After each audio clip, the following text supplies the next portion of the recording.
Hi, SAMCAR and fellow YPNers. This is Ricardo Archila, and today I have a very special guest. Hey, I'm Nick Solis, and I'm here to talk to you about the REALTOR Action Fund. So, as you know, as we've been around and you've been in the industry, there's a million acronyms, right? Yeah. CCAR, RPAC, RAF. But today we're talking about one specifically, RAF. What does that mean? So RF, that is the REALTOR Action Fund. And quite simply what that is our voice on Capitol Hill in Sacramento. But as importantly, it's also our voice with the County Board of Supervisors throughout the state and the city councils. So that's kind of an important thing. Yeah, it definitely is. You know, people say that politics aren't part of our business, and those people really just don't understand it. There's a lot of things that happen in our industry that are directly affected by the politicians' decisions, and it's just very important that we're able to get in front of them and voice our concerns, not only from us, Ricardo, but for our consumers. And that's really the great thing about it. It's bipartisan. It's not for Republicans. It's not for Democrats.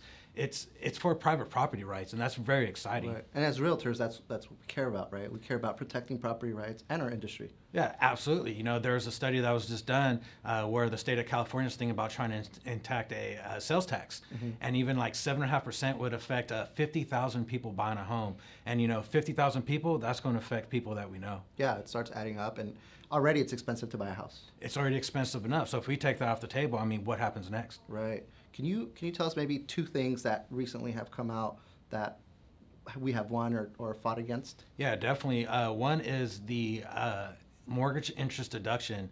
We were just back in Washington, D.C. just a few weeks ago, and they're talking about, you know, not getting rid of it, but they're talking about changing it dramatically. And, you know, NAR just did a study. It was about $4,900 per agent if that came through.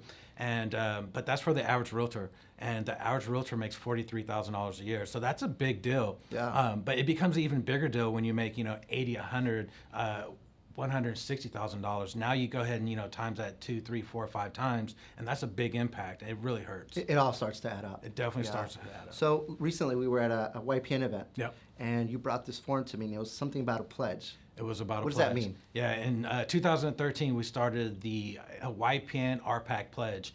And really what that is, it's a program to get young people that are starting their business investing in RPAC and REF.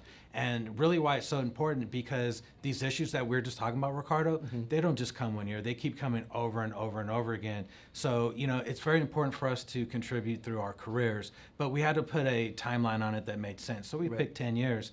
And really what our goal is to get 1,000 people to do it and to invest or donate $10,000. That's $10 million.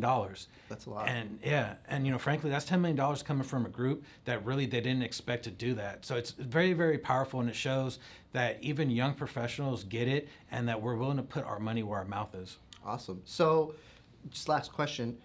If we sign the pledge agreement, Yep. are we bound to that? What is it? I mean, are we stuck to having to pay that forever? No. Great question. You know, that question unfortunately went unanswered the last few years. Very simply, absolutely not. It's not a contract. It's not binding. It's a good faith pledge to say, you know, I get it, I understand it, and I want to invest in RPAC, RAF.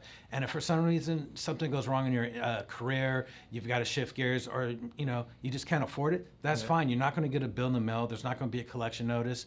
And, you know, really, there's just no harm, no foul. So it's very good important. faith. It's good faith, and you know, it's not going to go on your credit report, right? So it's something that's very, very powerful, but it takes us to actually step up and do it. And you could do that by going to ypnpledge.com. So there you go. Make sure we participate. We need to protect our industry and, most importantly, our consumers. So you can visit the website. Yep, absolutely. Which is www.ypnpledge.com, or you could talk to your local or state association, and they'll be sure to take you throughout the whole process. Awesome. Thank you, Nick. Absolutely. You're welcome.